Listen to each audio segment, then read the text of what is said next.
21 бірінші ай 20 жыл Түркістан қаласы Кентау қаласына қарасты Жинек ауыл округінен мен әйелім босануы срочно визит болып қалды.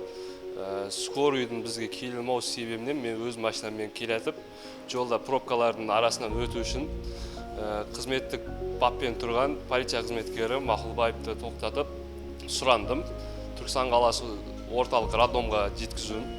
Бұл кісі молодец, рахмет, от души бүгін неғылып әкеп тастап, осы жерге сопровождать етіп, бортта маған осы роддомға дейін жеңіл келуіме жолды ашып келді.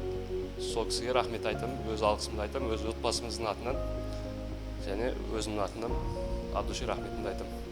21.01.2020 жыл сағат 12:30 шамасында белгісіз азамат өзінің автокөлігімен тоқтап, менен көмек сұрады.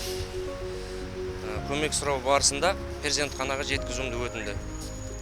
Мына автокөліктің маяктарын жағып, перзентханаға жеткіздім. Осы кісінің және азаматтың балалы болуына себебімді тигізді деп ойлаймын.